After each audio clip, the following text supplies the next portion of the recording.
عسلامة مرحبا بكم الناس الكل وين ما كنتوا تتبعوا فينا. اليوم j'ai le plaisir et l'honneur de vous annoncer la mise en place de la nouvelle plateforme d'interaction avec les professionnels de santé, la plateforme SafeShare. قبل ما نعطي plus de détails على SafeShare, je veux profiter de l'occasion pour vous présenter les laboratoires SAFE, الشركة العربية للصناعات الصيدلانية.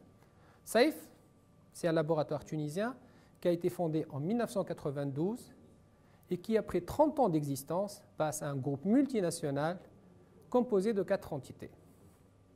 SAFE, la société mère, qui garde son activité habituelle de fabrication de médicaments. Stérifarm, une nouvelle usine de fabrication des formes stériles. Afriqiya Santé, c'est la structure responsable de la promotion de l'information scientifique et médicale.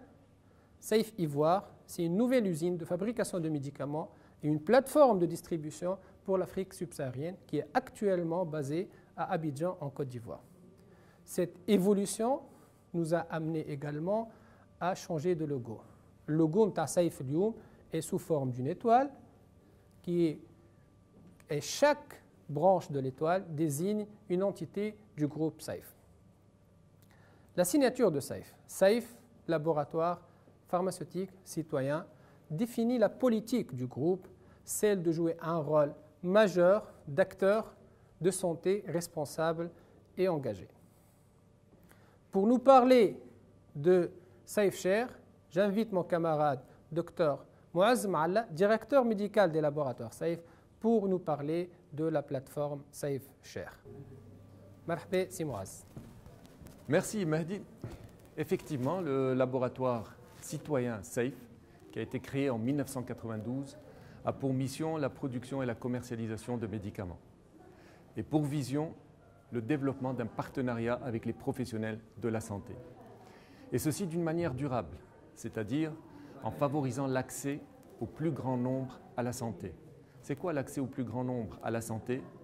C'est la production de médicaments d'une manière accessible et la diffusion au plus grand nombre de l'information médicale.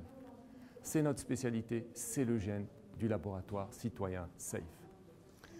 D'ailleurs, SAFE a très tôt commencé à utiliser les outils numériques pour la diffusion de l'information médicale. Aujourd'hui, avec la pandémie du Covid-19, nous avons vu une transformation numérique avec l'utilisation des outils numériques à large échelle pour une plus grande diffusion de l'information médicale. Aujourd'hui, nous donnons le coup d'envoi de la plateforme digitale SafeShare avec le premier symposium virtuel intitulé Covid-19, antibiothérapie et vaccination, présenté par professeur Chawqi Loussaïf, maladie infectieuse, hôpital Fatouma Bourguiba Monastir et coordinateur général des centres Covid-19 en Tunisie. Professeur Chawqi, à vous la parole.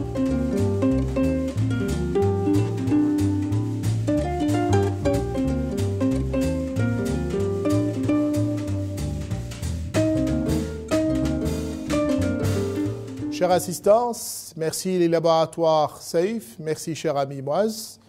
On est ensemble pour parler d'un sujet d'actualité. C'est un sujet dynamique qui n'a pas dévoilé tous ses secrets. Si vous avez des questions, on est là avec vous. Le choix de ce sujet, une partie de ce sujet, c'est l'antibiothérapie et la vaccination. Et on va essayer de dispatcher cette présentation à 3 parties. Une partie, c'est quoi cette histoire de maladie planétaire, virale, qui pose beaucoup de problèmes? Faut-il prescrire une antibiothérapie, bien que notre sujet c'est l'antibiothérapie? On verra quand et comment et quel est le rationnel de cette antibiothérapie. Puis, heureusement, la vaccination. Est-ce que c'est la solution? Plusieurs questions, plusieurs débats. Il y a des gens pour, il y a des gens contre. Et il y a plusieurs boîtes et on verra avec quelques réponses quelle vaccination qui pourrait être la meilleure solution. Donc, quelle est la place de certains antibiotiques?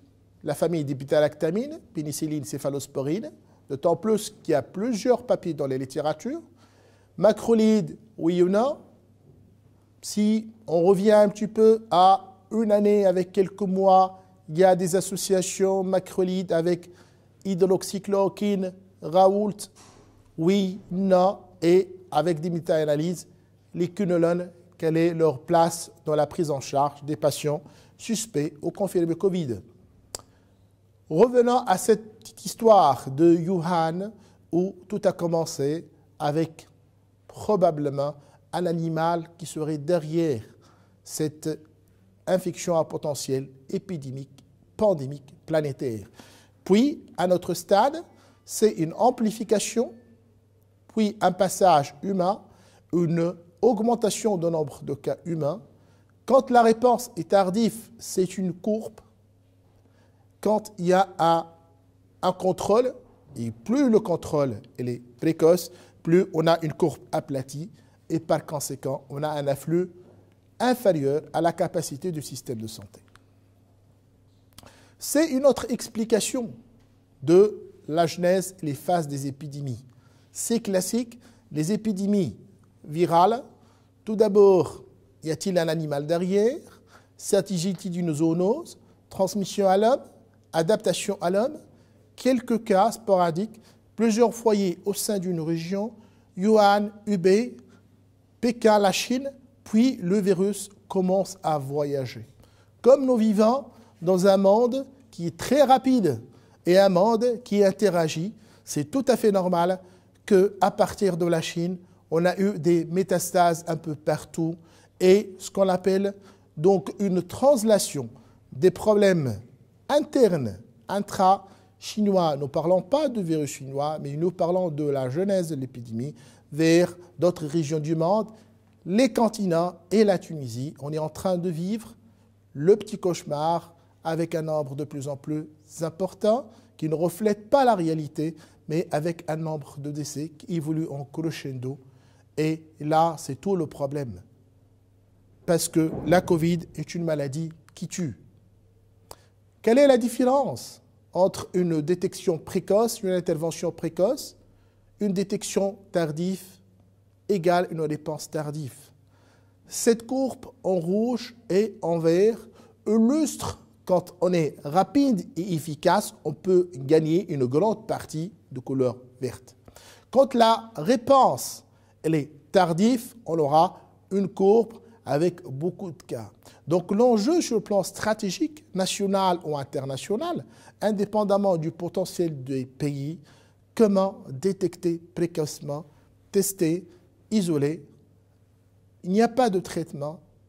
Treat, point d'interrogation, parce qu'il y a pas mal d'antiviraux qui ont été essayés, efficaces ou non, mais le plus important, quand il n'y a pas vraiment un traitement clair, efficace, recommandé, c'est les mesures barrières, et on verra avec quelques diapositives quel est l'intérêt, plus bien sûr la vaccination. Cette belle image illustre Wuhan avant l'épidémie, c'est aussi la Tunisie. Wuhan, la Tunisie, c'est un endroit qui est calme, chic, il y a des gens bien, il y a pas mal de marchés, mais un virus, et c'est une transformation. C'est la panique, c'est l'engagement du système de santé, c'est l'engagement du citoyen, c'est des rues désertées, c'est dans des cafés désertés, et on ne sait pas qu'est-ce qu'il faut faire. Il faut quand même booster cette action du système de santé, mais c'est aussi une maladie comportementale qui a touché tous les pays du monde. L'enjeu, c'était cette courbe. Qu'est-ce qu'il faut faire pour passer d'une courbe qui est exponentielle à une courbe qui est beaucoup plus, disons, basse? C'est par les mesures d'éloignement, portage de bavettes et le respect de ces mesures avec, j'ajouterai, la protection des sujets âgés.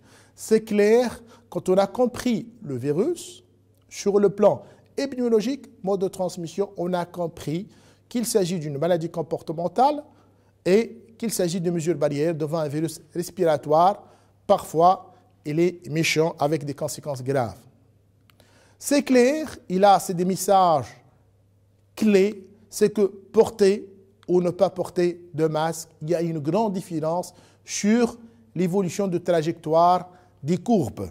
Pour les pays qui n'ont pas préconisé le port obligatoire de masque, ils avaient des trajectoires qui sont exponentielles. Pour les pays qui ont instauré des mesures claires, portage de masque, ils ont réussi quand même à aplatir la courbe et de protéger, bien sûr, le système de santé par un afflux qui est progressif et aussi avec des cas moins graves. C'est clair, il y a plusieurs présentations qui illustrent que gagner sur la courbe, c'est gagner par le biais de la distanciation sociale et par le port de masque avec plusieurs modélisations. J'ajouterai que même le déconfinement, c'est clair que le confinement, c'est une mesure urgente qui a un rationnel et qui a des résultats. Mais le confinement ne peut pas être en continu et à l'infini. Donc, le déconfinement, c'est une mesure d'allègement, d'assouplissement des mesures une fois qu'on a dépassé, bien sûr, ce qu'on appelle la phase du plateau. Mais la question qui se pose, est-ce que cette stratégie de déconfinement ou l'ouverture des frontières doit être donc isolée ou il faut associer d'autres mesures? Je suis parmi les gens, avec toute modestie, qui a défendu le déconfinement, mais à condition. C'est ce qu'on appelle un déconfinement conditionné. Tout d'abord, porter des masques. Et ça, c'est clair, on ne peut pas déconfiner sans avoir une stratégie d'application. The knowledge is not the power. The power is the applied of the knowledge. C'est-à-dire, ce n'est pas la connaissance d'une stratégie qui est la puissance d'une stratégie. C'est comment appliquer cette stratégie qui explique le succès. Donc, si on n'arrive pas à instaurer ces mesures barrières et convaincre à porter des masques, par une façon, on va perdre. Encore, pas d'isolement des personnes vulnérables, c'est une courbe qui pourrait être exponentielle méchante. Protéger les sujets âgés pendant 16 semaines, c'est une courbe qui est plus aplatie, et protéger les sujets âgés pendant 38 semaines, c'est encore une courbe soft. Donc c'est clair que déconfiner, oui, et pourquoi j'insiste sur des mesures pareilles, parce que c'est une guerre à plusieurs niveaux, et être armé par ces mesures, et the applied of ces mesures, c'est un garant de gain. Puis on verra l'antibiothérapie et on verra la vaccination en deuxième lieu. Donc, la protection des sujets âgés, porter des masques et mesures barrières, c'est une des solutions formidables et efficaces si on veut gagner cet épisode de déconfinement. Parlons un petit peu de ce virus, puisque notre sujet, c'est l'antibiothérapie et la vaccination. C'est clair, c'est un virus qui a un tropisme pour un organe qui est très noble. C'est un organe qui est riche d'oxygène, c'est un organe qui a des échanges d'oxygène avec la circulation sanguine, mais aussi sa protéine de surface, protéine S-spike, a un tropisme pour les cellules myocardiques, ce qui explique qu'il y a deux types de manifestations respiratoires et manifestations myocardiques. Ces manifestations respiratoires, ou bien aussi, cette infection, elle évolue en deux phases. Il y a une phase où on peut ne pas avoir des symptômes. Il y a plus que 80% des cas, c'est des formes asymptomatiques. Et ça s'explique par, bien sûr, une production et une activité efficace de l'interféron alpha et bêta, et par conséquent, une inflammation appropriée qui touche les médiateurs pro-inflammatoires, une maladie faible à modérée, éradication de virus et une guérison. Malheureusement, la Covid n'est pas toujours une infection modérée ou asymptomatique. Parfois, c'est une infection sévère à très sévère. C'est ce qu'on appelle la phase de l'orage cytokinique. C'est la phase où l'inflammation elle est exagérée et par conséquent, il y a des dommages, des déchets et ce qu'on appelle une détresse respiratoire, une défaillance des autres organes rénal, myocardique, etc. Donc, cette infection qui pourrait être simple, qui pourrait être même asymptomatique, peut se transformer à une infection sévère nécessitant une prise en charge dans une unité où il y a de l'oxygène et même dans les formes sévères des unités d'OREA. Donc c'est une maladie qui change d'un petit bobo à une guerre d'oxygène et parfois cet oxygène serait à fort débit et même une intubation à dernier recours. C'est clair aussi qu'on l'a compris que à partir de ces deux phases, nous pouvons parler aussi d'autres phases. C'est clair qu'il y a une phase virale, c'est le virus qui est en train de gérer la situation avec la machinerie cellulaire. Et c'est un tableau où il y a des signes cliniques de modéré avec une bonne saturation, parfois il y a une petite fièvre, une toux sèche, une diarrhée, des céphalées et avec des manifestations biologiques qui sont modérées, une petite lymphopénie virale, on peut avoir des dimères un petit peu élevés ainsi que l'LDH. Plus l'infection évolue, on peut avoir deux phases pulmonaires. Une première phase où c'est une phase qui est récupérable, une deuxième phase qui est près une forme grave, et là, c'est la réponse inflammatoire de l'hôte. Plus la réponse inflammatoire de l'hôte sous forme d'aura cytokinique, plus on a une forme qui évolue sur le plan clinique avec une dyspnée, avec une déshydratation, avec une forme de détresse respiratoire aiguë, avec un besoin très important d'oxygène. Échec de l'optiflow avec le tubicus ventral, c'est bien sûr, malheureusement, c'est l'intubation. Et quand on intube, plus que 50% décèdent. Donc, c'est clair, et dans cette diapositive aussi, que c'est le même problème avec cette évolution en phase. Donc, c'est clair, plus on avance, plus le taux de survie baisse.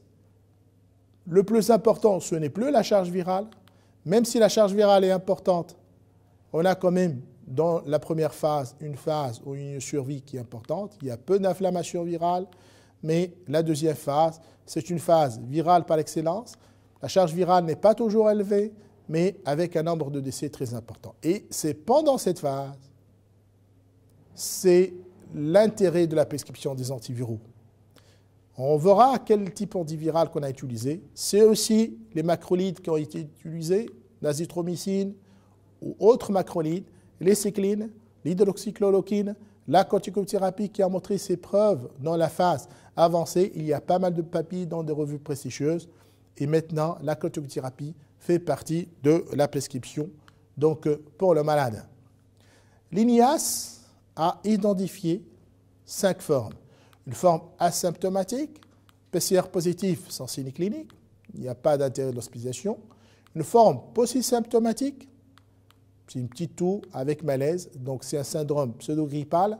Ce qui est particulier, ce qui est spécifique pathognomonique, dans plus de 80% des cas, c'est l'anosmie.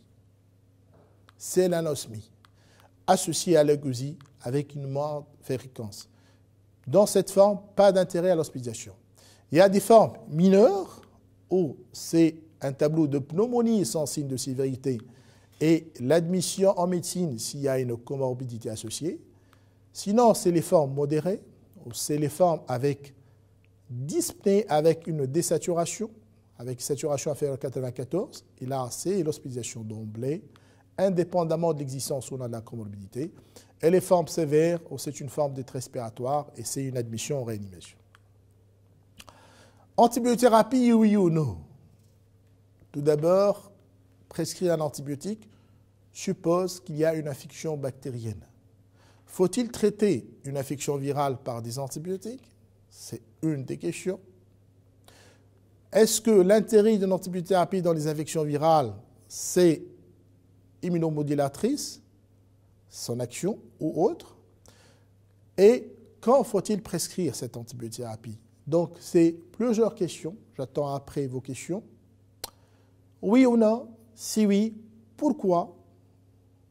Quand et comment? C'est clair, l'OMS, et vous allez être désagréablement surpris, mais c'est évident, antibiotique ne prévient pas les infections virales et ça ne sert à rien de traiter une maladie Covid virale par des antibiotiques. D'autres posters et diapositives. Don't take antibiotics if have mild or moderate COVID-19. Les antibiotiques don't prevent or treat COVID-19. C'est clair. D'emblée, pas d'antibiothérapie pour une maladie Covid. C'est clair puisque nous parlons d'une infection virale et les antibiotiques sont conçus essentiellement only work against bacterial infections. Inappropriate antibiotique, encore plus, peut s'associer à une augmentation de la résistance. Donc, finalement, est-ce que c'est la seule réponse? Non. Il y a pas mal de papiers qui parlaient que le Covid, le SARS-CoV-2, pardon, ne peut pas être seul.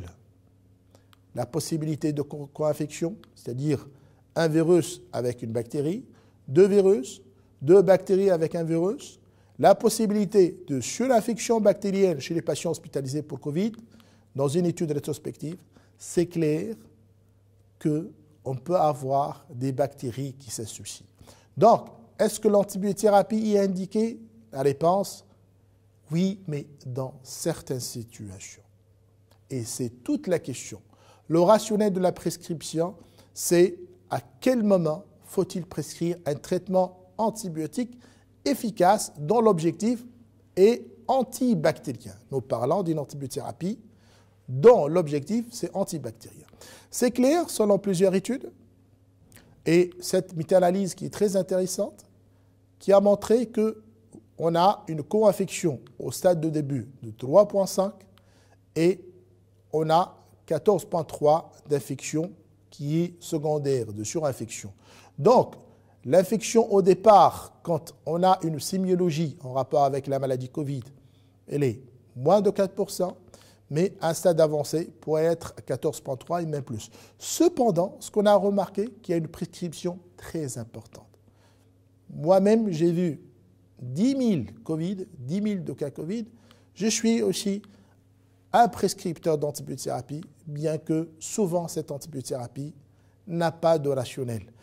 Ici, la prescription d'antibiothérapie, elle dépasse 70% quand on analyse les pratiques des médecins. Dans cette étude, qui a essayé de voir un petit peu quel est le taux d'association avec une infection. Et c'est clair, sur 162 patients chez qui ils avaient une sémiologie respiratoire fébrile, ils avaient trouvé 56 cas de Covid. Autrement dit, est-ce que toute sémiologie fébrile respiratoire Covid? Non, c'est dans 34%. Et 10 uniquement parmi ces 34% avaient une infection associée. Donc, c'est clair que, comme conclusion, viral and bacterial pathogens have been described in case report, case series and for cohort, low prevalence was reported.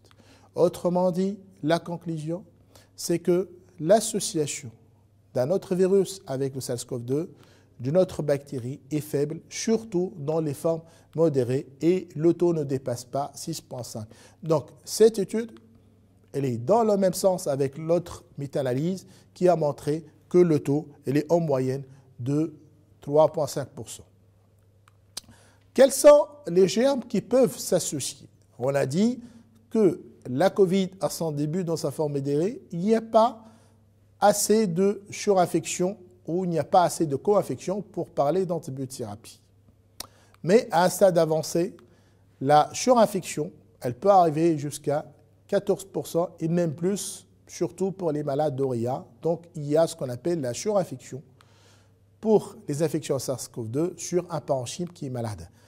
Pourquoi c'est important d'avoir le profil microbiologique? Pour qu'on puisse cerner le choix de l'antibiotique. Si l'étude a montré qu'il y a du Staph aureus, de l'hémophilus, du streptocoque, de l'entérocoque, les BGN, Pseudomonas ou Acinetobacter. C'est clair que quand on est à un stade de surinfection à son début, il faut avoir des antibiotiques entre amoxicilline acide clavulanique, les céphalosporines de troisième génération, Les macrolides dans certaines situations, puisqu'on peut avoir une association avec des germes intracellulaires, à un stade avancé, c'est une antibiothérapie qui est costaud. Bien sûr, si on va commencer une bêta-lactamine, pour les patients qui ne sont pas allergiques, si on veut switcher chez les patients allergiques, c'est les fluoroquinolones antipneumococciques. Donc, ces familles, et la première question, pénicilline, céphalosporine et fluoroquinolone, est-ce qu'ils ont une place? Oui, ils ont de la place, mais dans la forme de surinfection. Chez un patient non allergique, c'est les pénicillines, céphalosporine, et on verra cette association avec des macrolides. Et dans les formes où il y a une allergie, c'est les fluoroquinolones antipneumococciques. Encore, cette étude a essayé de voir quels sont les germes qui s'associent avec le SARS-CoV-2 et il y a le pneumocoque, les Klebsiella. Donc finalement, c'est le profil des pneumopathies aiguës communautaires contre la surinfection et les dite précoces. Mais à un stade avancé, on peut avoir plusieurs germes, on peut avoir des virus, on peut avoir des champignons, et etc. Et dans ces situations, c'est important, bien sûr, d'identifier le germe responsable. Les germes intracellulaires aussi, ils sont là. Donc, finalement, on peut avoir la coexistence, la cohabitation de bactéries, virus, SARS-CoV-2, de virus avec le SARS-CoV-2 et d'autres agents, bien sûr, avec le SARS-CoV-2. Cette étude aussi qui a essayé de voir quelles sont les anomalies biologiques qui s'associent avec cette infection Covid à un stade de début ou à un stade avancé. C'est clair, il y a plusieurs anomalies, on les a vues déjà pendant la phase 1, la phase 2. Donc les interleukines, donc on ne les dose pas souvent, la CRP, les didymères, ainsi d'autres paramètres biologiques sont élevés dans les phases donc sévères et ils sont modérés dans les formes modérées. Donc c'est clair et en plus il y a une comparaison entre les hommes et les femmes, mais ce qui nous intéresse aussi dans ce sujet, c'est que ces anomalies, syndrome inflammatoire plus des dimères très élevés dans les formes sévères, peu élevés dans les formes donc non sévères. Encore, et ça je pense que très important, ce qui est en vert, 23,5 of les cas sévères et 24,4 les formes en cours graves, were co-infected with other respiratory pathogens. Donc, pour les malades qui sont hospitalisés en médecine pour une forme modérée à très sévère ou pour les formes sévères à très sévères, c'est une indication à une antibiothérapie, bien sûr, et avec des paramètres biologiques qui sont modifiés.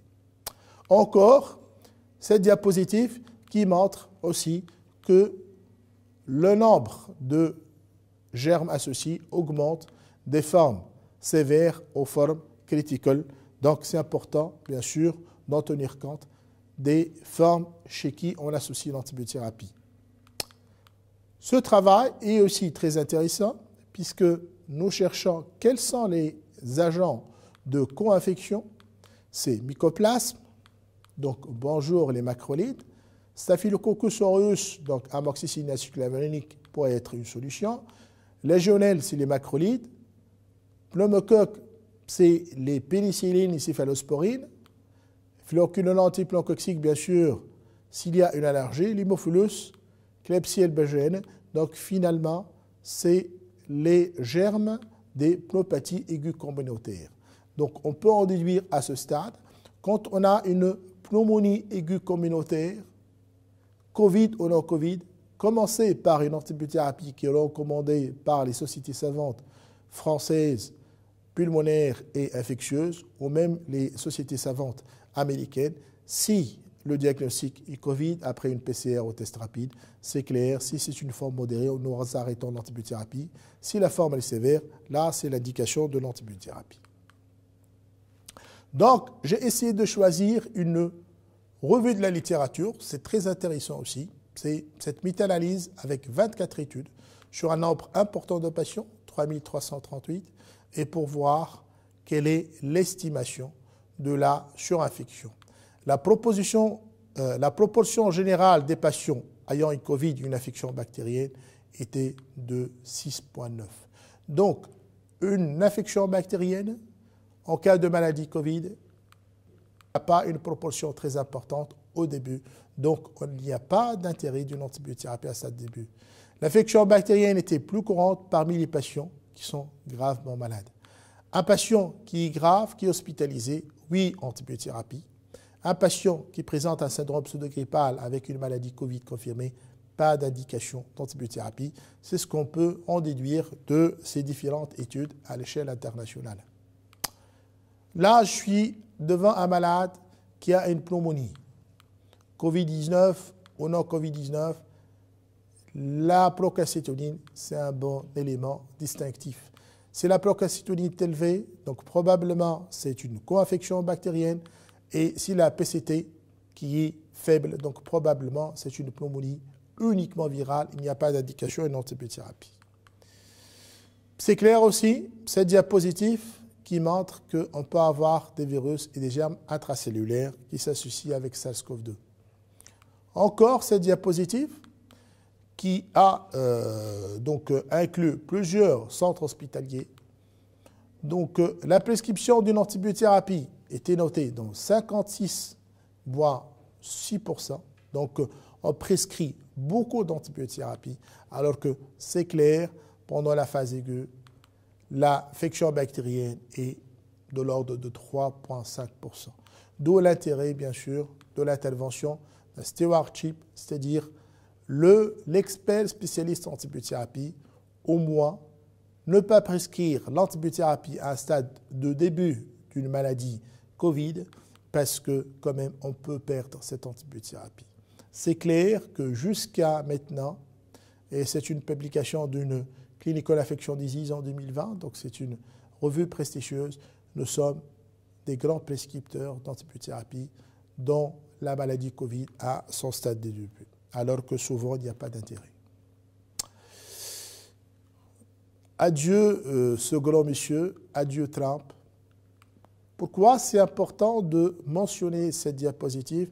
Pour dire que les Américains, alors qu'il était le big boss, l'USA, le big boss donc, de tous les continents, si on le qualifie dans ce sens, quand on revoit un petit peu la prescription qu'il a reçue, parce qu'il était Covid+, c'est la corticothérapie, c'est les anticorps monoclonaux, c'est un antiviral, c'est du zinc, c'est de vitamine D, mélatonine pour qu'il puisse dormir, famotidine, l'aspirine, mais pas d'antibiothérapie. C'est clair parce qu'il avait une forme modérée. Donc, les Américains, pour le big boss du monde, il n'y a pas d'intérêt de l'antibiothérapie dans les formes aiguës. Donc, plusieurs papiers qui parlent aussi quel choix de traitement. Et c'est clair que quand on a revu et analysé à travers le monde, en particulier aux États-Unis, les antibiotiques, après les antiviraux, étaient prescrits dans 50% des cas. Donc, quand on revoit un petit peu la littérature, c'est clair que les médecins sont des grands prescripteurs d'antibiotiques, alors que la maladie Covid, à son stade de début, n'a pas besoin d'un traitement antibiotique. Quels sont les antibiotiques les plus prescrits dans cette analyse? C'est essentiellement les fluoroquinolones antipneumococciques plus l'azithromycine, c'est clair, puisqu'à un certain moment, l'azithromycine, il y avait plusieurs papiers dans ce sens. Donc, l'antibiothérapie avec ces molécules était donc de taille. Dans cette diapositive, quel choix de traitement antibiotique? On a commencé, bien sûr, à voir son intérêt dans plusieurs papiers.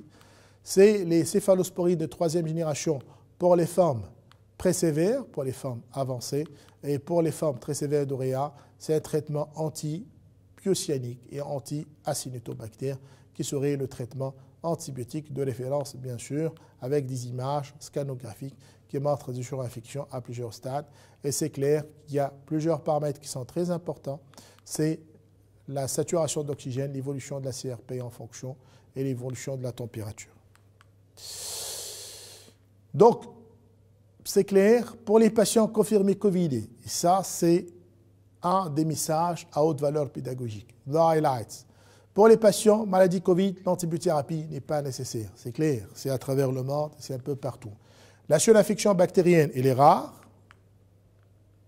Elle est estimée à 4% dans les formes modérées, à 8% dans les formes sévères et à 34% en réanimation. Réanimation, oui, antibiothérapie. Donc, quel traitement antibiotique?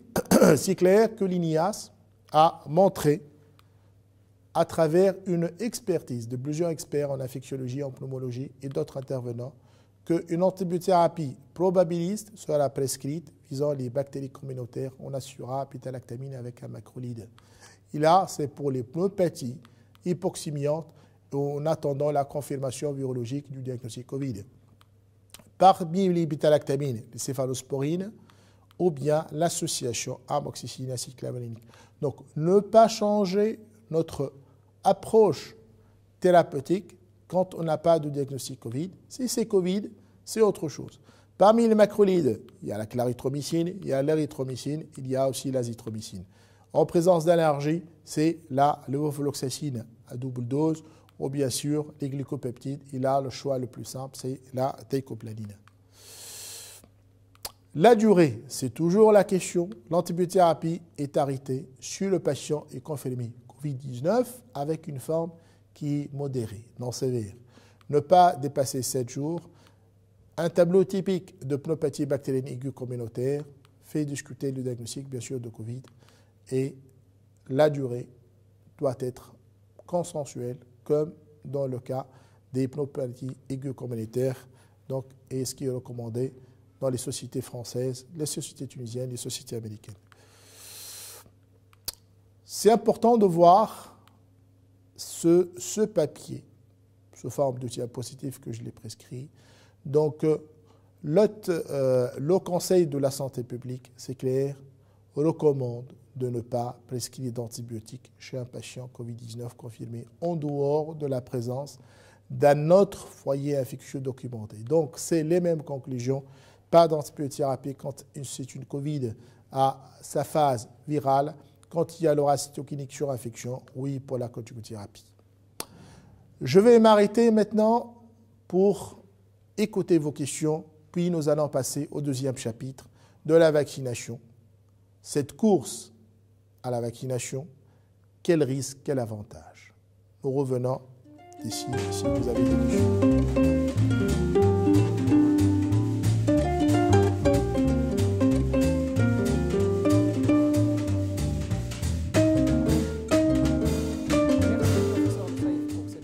Présentation et pour les informations judicieuses que vous nous avez fournies. En parlant d'antibiotiques, je vous rappelle également, docteur, qu'aujourd'hui, en Tunisie, un antibiotique sur 4 prescrit est fabriqué par les laboratoires Safe. Et que chez Safe, nous fabriquons également des antibiotiques pour les plus grands laboratoires internationaux. Pour cela, nous disposons à Safe de 4 entités spécifiquement dédiées à la fabrication des antibiotiques. Nous disposons d'une usine pour la fabrication des pénicillines, une deuxième pour les céphalosporines, une autre pour les fluoroquinolones, une quatrième usine pour une dernière usine pour la fabrication des formes injectables. C'est avec un grand plaisir aujourd'hui et en avant-première que je vous annonce la mise sur le marché d'une nouvelle macrolide, la clarithromycine de Safe, le Zélite. Maintenant, nous allons passer au deuxième thème et la deuxième présentation avec professeur Le Saïf qui aura pour thème vaccination et Covid. Chers collègues et amis, nous revenons à une autre question qui est d'actualité et je vous avais suivi, je pense, ce fameux fil de course pour la vaccination. Quel pays, quel laboratoire? L'USA contre la Chine avec la Russie, l'Allemagne avec la Russie ou avec la Chine, on ne sait pas. Mais c'est clair qu'il y a des pays qui vont jouer un rôle dans l'élaboration de vaccins et il y a des pays qui vont attendre ce vaccin. Nous, on n'a pas de traitement spécifique pour le virus SARS-CoV-2. C'est clair jusqu'à maintenant, même les antivirus, c'est cher et on ne peut pas les généraliser. Et notre solution, c'est la vaccination. Donc, nous allons essayer de répondre dans cette partie à une quinzaine de questions. Donc ça va être interactif, questions-réponses, pour avoir plus d'ancrage des informations. La première question, c'est quel est le principe des vaccins contre la maladie Covid? C'est le même principe de toute la vaccination. La première phrase, c'est clair, qui résume l'intérêt, c'est permettre au système d'immunité d'acquérir une mémoire immunitaire spécifique contre le SARS-CoV-2 afin qu'en cas d'exposition à ces virus, il puisse le neutraliser avant qu'il ait le temps de provoquer la maladie Covid. C'est clair, c'est le principe de la vaccination. Deuxième question, quels sont les différents types de vaccination contre la Covid-19 ? Dans l'histoire, il y a ce qu'on appelle la technologie classique, ancienne, qui est basée sur l'utilisation d'un virus entier et inactivé. Il y a des laboratoires qui ont adopté cette procédure et parmi ces laboratoires, il y a des consortiums chinois qui ont utilisé cette stratégie. Ce qui est nouveau, et c'est la nouvelle technologie, c'est l'utilisation d'acides nucléiques ou bien l'utilisation d'un vecteur viral. C'est une autre approche et c'est les vaccins actuellement qui sont sur le marché qui ont été utilisés. Ils ont utilisé ces deux approches technologiques. La troisième question, les vaccins anti-Covid contiennent-ils des adjuvants? C'est toujours la même question. Pour les vaccins à ARN, la nouvelle technologie, et les vaccins reposant sur les vecteurs viraux, il n'y a pas d'intérêt pour un adjuvant. Cependant, pour les vaccins classiques, oui, il y a un intérêt pour associer un adjuvant. Quatrième question, quelle est la durée de surveillance nécessaire pour établir la sécurité d'un vaccin? Je rappelle, mes collègues, que vous êtes invités à poser des questions dans chaque partie. C'est clair, est-ce qu'on a besoin de plusieurs années pour surveiller et établir la sécurité du vaccin? La réponse est non. C'est clair que la vaccination actuelle a passé par plusieurs phases, dépassé la troisième phase, autorisation sur le marché, plusieurs commissions, et on a besoin uniquement de quelques semaines pour dire que le vaccin est safety. Cependant, pour certaines complications, telles que les narcolepsies, ça c'est clair, on peut arriver à 10 semaines. Et actuellement, on peut allonger la surveillance jusqu'à 6 mois, et il y a même donc des approches et des recommandations quant à la surveillance de ces vaccins qui sont sur le marché. Cinquième question, y a-t-il un danger et faut-il vacciner quelqu'un qui a déjà eu la Covid ou qui a été infecté par le SARS-CoV-2 sans le savoir? C'est clair qu'actuellement, quand on a commencé de faire le dépistage, il y a un mois et demi en Tunisie, le taux de positivité est de 25%.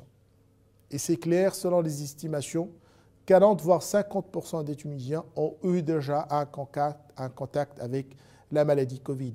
Et c'est légitime de poser cette question. Si j'étais Covid+, pourquoi je me vaccine?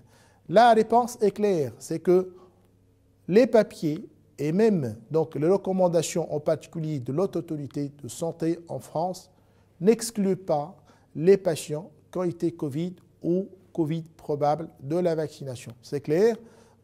Parce que pour les malades qui étaient asymptomatiques avec une maladie Covid, pourraient ne pas avoir une durée suffisante d'anticorps protecteurs. Et dans ce cas, c'est clair qu'il fallait, pour qu'on soit efficace avec la vaccination ou une maladie Covid, il faut avoir un titre d'anticorps protecteur qui dépasse 6 mois, et c'est le cas.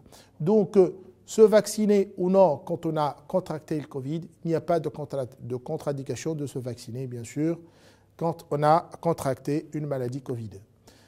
Sixième question, l'immunité acquise par rapport à l'infection naturelle est-elle plus solide que l'immunité post-vaccinale? Autrement dit, si on a un anticorps qui post-maladie, est-ce qu'il est plus efficace ou plus costaud que par rapport à la vaccination? Le problème, c'est que dans les études, on a environ 30% des malades qui étaient Covid+, n'avaient pas un titre protecteur qui a dépassé 3 mois. Donc, quand on a contracté le Covid, on peut après 3 mois, même au mois, voire parfois plus, recontacter la Covid.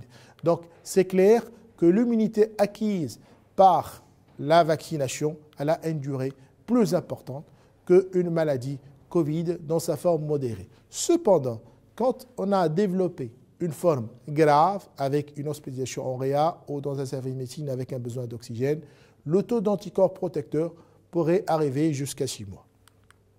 Une autre question. En atteignant certains seuils de couverture vaccinale, est-ce qu'on peut limiter la circulation de la maladie? Et ça, c'est clair. Autrement dit, si on vaccine un nombre important en Tunisie, est-ce qu'on arrive à arrêter la circulation de la maladie? La première réponse, que ce n'est pas l'objectif de la vaccination. L'objectif principal de la vaccination est de protéger les personnes à risque de complications pour éviter les décès et les hospitalisations. Il y a deux problèmes actuels qui est notre vécu en Tunisie et ailleurs, là où la courbe elle est exponentielle, voire verticale, c'est le nombre important d'hospitalisations pour maladie Covid avec un besoin d'oxygène et aussi le nombre important de décès qui grimpe au fur et à mesure. Donc, c'est clair, first line, l'objectif, c'est vacciner pour limiter l'hospitalisation et le décès. Et quand on arrive, clair, à un nombre important de la vaccination, c'est possible, bien sûr, d'arrêter la circulation de la maladie par deux biais. Un, c'est un nombre important de vaccinés protégés et deux, probablement un nombre important des sujets qui ont été donc au contact avec le Covid, avec une immunité, titre d'anticorps qui serait protecteur pendant une période donnée. Les mutations, et je pense que vous avez suivi il y a quelques semaines cette question, les mutations, la souche britannique, la souche de l'Afrique du Sud, la souche brésilienne, la souche indienne, y a-t-il aussi donc des mutations au niveau de la souche tunisienne? C'est toutes les questions qui ont bouleversé un petit peu cette approche vaccinale. Donc, les mutations, ce n'est pas le cas avec une année de recul actuellement. Donc, probablement, même s'il y a des mutations, ce n'est pas des mutations qui sont importantes, qui n'ont pas changé la configuration du virus. C'est clair, puisque la majorité donc, des vaccins sont axés sur cette protéine de surface qui se fixe sur le récepteur, qui n'a pas changé. Et par conséquent, il n'y a pas vraiment d'un impact sur l'efficacité des vaccinations. Mais on peut supposer, s'il y a vraiment un cumul très important de mutations, on peut quand même arriver à un stade où il y a une modification du virus. Et dans ce cas, la vaccination n'est pas efficace. Pour les gens qui défendent l'application à large masse de la vaccination actuelle, c'est ce rationnel, vacciner avant d'avoir beaucoup de mutations. Et dans ce cas, il y a la possibilité d'avoir un impact négatif sur la vaccination. Autre question, devra-t-on se faire vacciner tous les ans comme pour la grippe? C'est possible, c'est clair. La tendance du virus, donc SARS-CoV-2, c'est une tendance d'un virus circulant qui est annuel. Peut-être à la recrudescence saisonnière, beaucoup plus automno-hivernale, mais c'est clair, c'est un virus circulant puisqu'il a dépassé une année et il a réussi à survivre pendant la période printanière et estivale. Donc, c'est clair, il y a cette possibilité de se vacciner tous les ans, mais faut-il revoir la souche prédominante pour qu'on puisse refabriquer un vaccin, comme c'est le cas de grippe, c'est-à-dire c'est un vaccin, tout est possible, c'est une question qui est possible. Mais donc, les données génomiques vont confirmer ou infirmer. Qu'est-ce qu'un vaccin à acide nucléique? C'est toute la question, puisque cette technologie nouvelle a mis en place, avec les laboratoires qui ont gagné le plus les territoires des continents, l'acide nucléique en particulier. Cette diapositive est simple. Donc, c'est de l'ARN qui est synthétisé dans les laboratoires. Cette ARN, donc, elle est entourée par des nanoparticules de graisse qui entourent l'ARN messager, qui va être injecté dans les deltoïdes, va entrer dans les cellules humaines, il va protéger. Et cet ARN messager qui va être responsable de la production des protéines du SARS-CoV-2. Et cette production de protéines du SARS-CoV-2 va générer des anticorps et elle va mobiliser les cellules mémoire. Dans cette situation, quand le virus va entrer en contact avec un corps qui est supposé donc vacciné, il y a le développement très rapide et l'élaboration et la stimulation de mémoire et on arrive à stopper bien sûr l'infection à SARS-CoV-2. Donc c'est clair, donc c'est de l'ARN protégé par des nanoparticules qui génèrent synthèse protéique, d'où l'immunité bien sûr qui va être active une fois qu'il y a un contact avec le virus. Donc, pourquoi utiliser des nanoparticules? On l'avait dit que ces nanoparticules, ils permettent de protéger l'ARN qui est injecté dans les thaldehydes. Chose importante, et toute la question, est-ce que l'ARN messager qui est injecté pourrait être cancérigène? Est-ce que l'ARN messager passe dans le noyau cellulaire et dans ce cas, il y a une interaction avec le génome humain? Les études n'ont pas montré qu'il y a une interaction de l'ARN messager qui est injecté avec le génome et par conséquent, il n'y a pas donc de transmission de génération à génération. Donc c'est clair que les nanoparticules protègent. Quels sont les vaccins à vecteurs viraux? On ne va pas faire la publicité, bien sûr. C'est clair qu'actuellement, il y a un vaccin sur le marché qui a été discuté et utilisé. C'est le vaccin des laboratoires Pfizer. Donc, c'est des vaccins à vecteurs viraux. Essentiellement, on a utilisé comme virus, donc c'est l'adénovirus, qui est un virus qui n'est pas donc, méchant pour l'humain. Donc, cette nouvelle technologie, il y a l'ARN, Pfizer, et les vecteurs viraux, c'est d'autres laboratoires. Donc, le mécanisme, c'est presque kiff-kiff. Il y a donc un virus qui porte de l'ARN viral. Ce virus, il est modifié, il est injecté. L'ARN viral qui est au sein du virus modifié, qui n'est pas pathogène, va provoquer la synthèse protéique et ces protéines vont générer l'élaboration des anticorps par les cellules humorales. Une fois que l'organisme va entrer en contact avec SARS-CoV-2, cette immunité humorale va protéger contre cette infection bactérienne. Donc la question qu'on peut poser, quelle est la différence entre un vaccin donc à ARN et un vaccin à vecteur viral?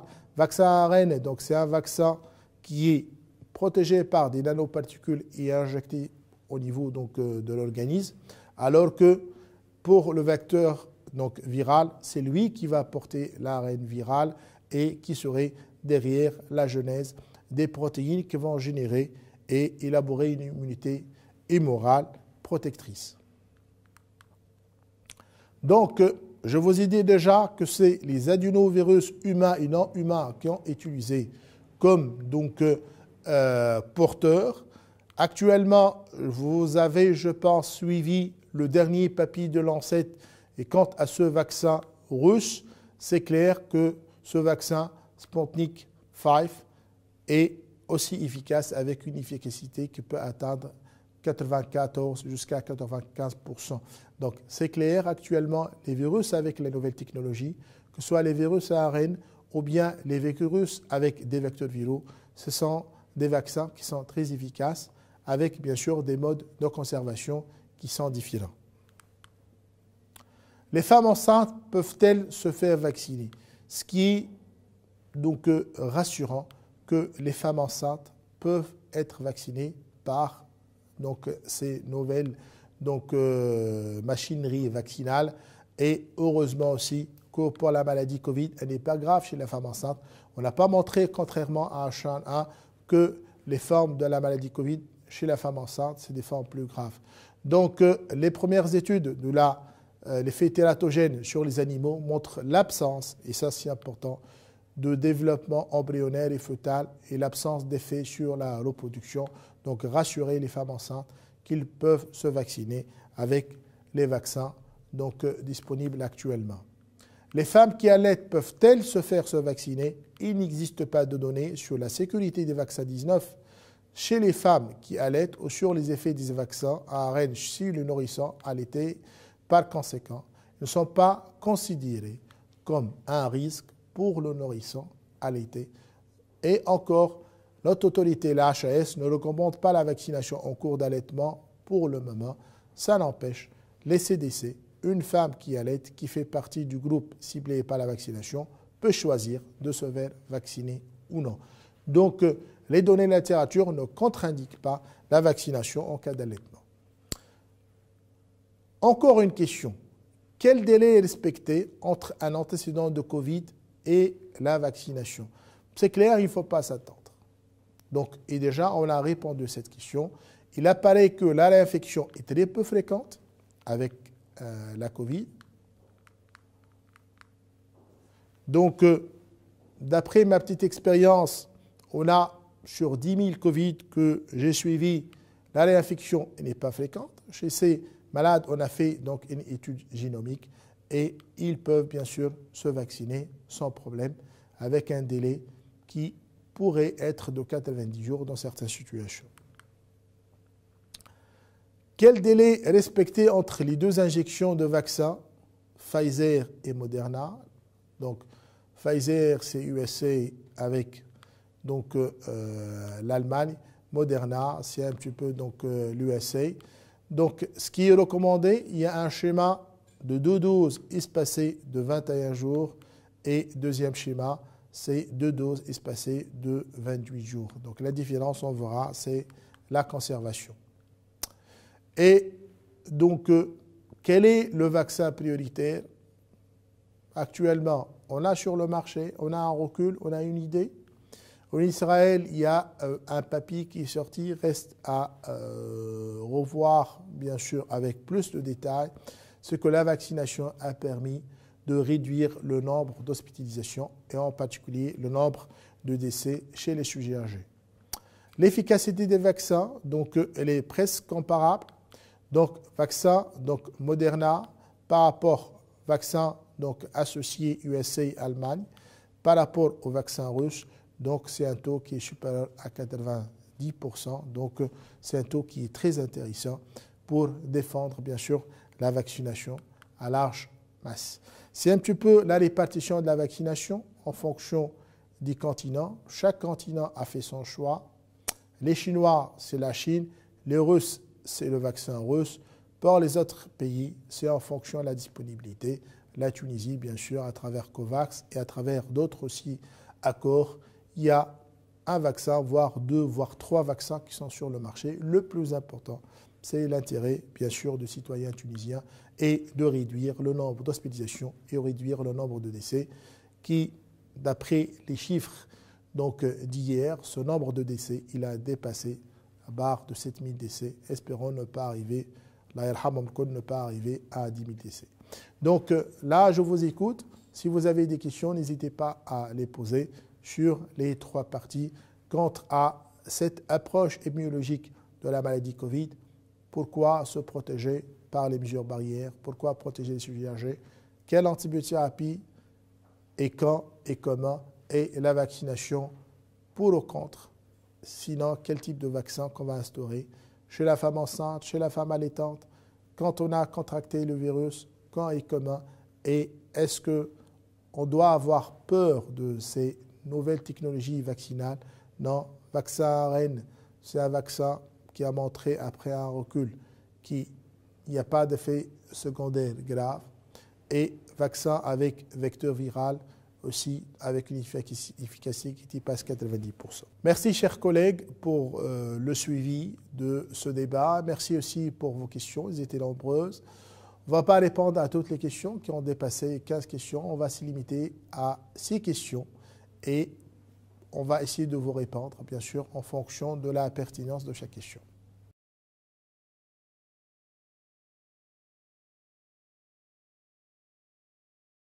Quelqu'un qui a déjà une maladie Covid, qui a évolué favorablement, à J7, il a développé de la fièvre.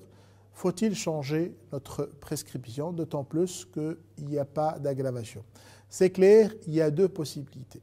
Soit qu'il y a une infection qui se développe. Et dans ce cas, il est préconisé de faire un bilan inflammatoire après une bonne auscultation à la recherche de crépitant, faire une CRP et éventuellement un scanner. S'il n'y a pas vraiment d'une aggravation biologique et scanographique, ça ne sert à rien de changer votre prescription et ça ne sert à rien de prescrire un traitement antibiotique. Si vous avez un bilan inflammatoire bien sûr perturbé, là c'est clair, il faut commencer un traitement antibiotique. Chose à évoquer aussi, les accidents thromboemboliques, d'où l'intérêt de faire des didymères et un scanner dans cette situation. Mais ce qui est rassurant pour ce malade, il n'y a pas d'urgence, on peut faire ça dans les 48 heures avec une surveillance, puisqu'elle est constante. donc, respiratoires et hémodynamiques sont stables.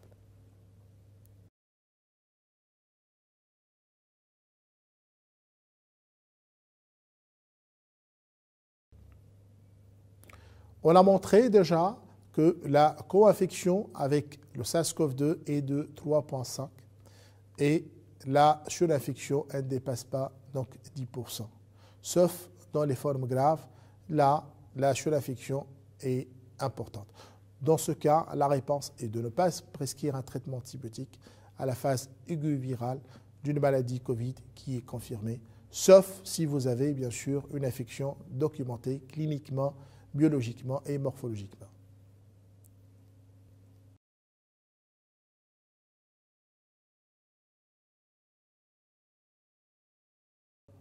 C'est clair que quand on revoit un petit peu les données de la littérature, et indépendamment des prescripteurs, de quelle origine, de quel pays, on a remarqué qu'il y a un abus de prescription.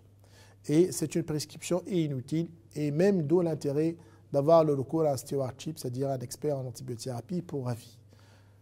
Là, on l'a toujours dit de façon claire que quand on prescrit de façon abusive l'antibiothérapie, il y a un risque de sélection de mutants résistants et un risque de perdre ce traitement antibiotique. Donc, il faut rationaliser notre prescription d'antibiotiques. Ça ne sert à rien, pendant la phase virale de maladie Covid, de prescrire un traitement antibiotique. Si on veut retenir un des messages à haute valeur, donc pratique, c'est ne pas prescrire de traitement antibiotique à la phase virale aiguë quand on n'a pas une infection associée documentée.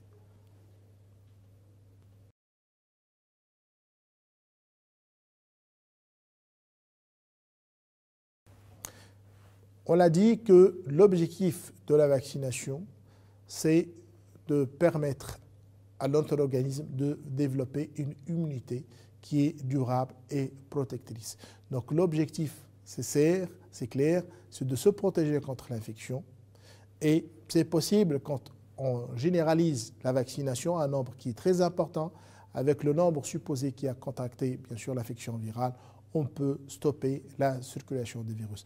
Donc c'est clair, la vaccination, c'est développer une immunité durable, protéger les sujets âgés, réduire le nombre d'hospitalisations, réduire le nombre de décès, et il y a aussi la possibilité d'arrêter la circulation des virus si on suppose que la vaccination a été faite à large spectre et on suppose qu'il y a des personnes qui ont déjà contracté donc le virus dans le cadre de cette immunité collective.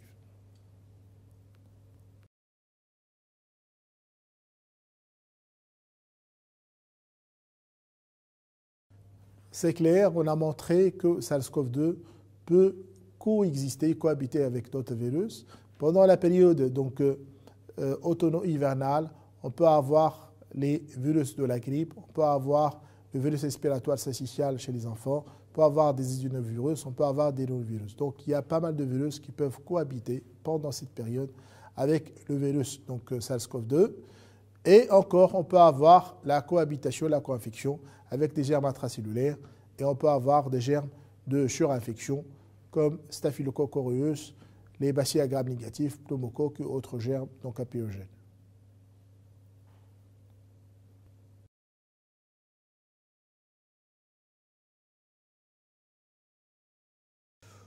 Oui, vacciner, c'est protéger. Vacciner, c'est l'équité. Vacciner, c'est aussi donc donner l'opportunité de réduire l'impact de cette maladie chez essentiellement la population qui est vulnérable. Donc, si on a l'opportunité de vacciner donc, tout le monde, est possible. Bien sûr, ne pas vacciner les enfants, ça ne sert à rien. Donc, si on arrive, et ça c'est l'objectif en Tunisie, de vacciner 50% de notre population, c'est déjà quelque chose de très intéressant. Donc, vacciner tout le monde, oui, épargner la population pédiatrique, parce qu'on n'a pas montré quand même de forme sévère chez cette population. Et quand on arrive à vacciner 50%, c'est clair, c'est que le pari est déjà gagné.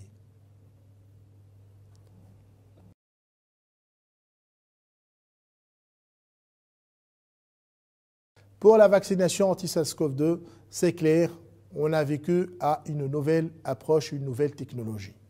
L'ancienne technologie, c'est avoir un vaccin donc inactivé ou atténué. La nouvelle technologie, c'est les virus donc vecteurs ou bien c'est la vaccination à ARN messager protégée par des nanoparticules. Les différentes données, jusqu'à la phase 3, il n'y a pas vraiment de forme grave avec ces vaccins, il n'y a pas de risque et ils peuvent avoir une immunité durable jusqu'à 6 mois. C'est clair que jusqu'à maintenant, les pays qui ont adopté ce profil vaccinal, ils ont pu avoir un impact. On n'a pas vraiment un certain recul qui est très important pour voir l'impact avec des chiffres, mais c'est clair, les pays qui ont commencé.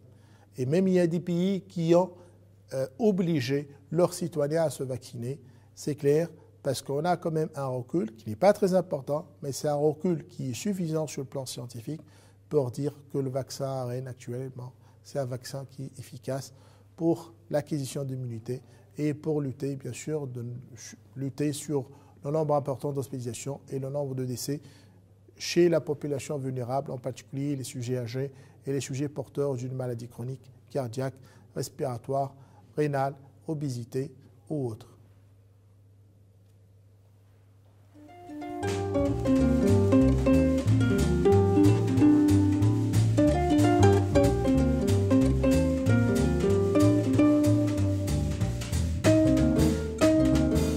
Eh bien, je remercie l'assistance pour cette discussion, ce débat, et je remercie bien sûr le laboratoire SAFE pour cette opportunité de discuter à propos d'un sujet d'actualité et un sujet chez qui, je pense, on va quand même avoir autre question dans d'autres circonstances, Inch'Allah. Alors, très cher professeur Chawqi Loussaïf, je vous remercie pour votre excellente présentation. Je donne rendez-vous à nos partenaires à notre prochain symposium qui aura lieu à la fin du mois de février. Et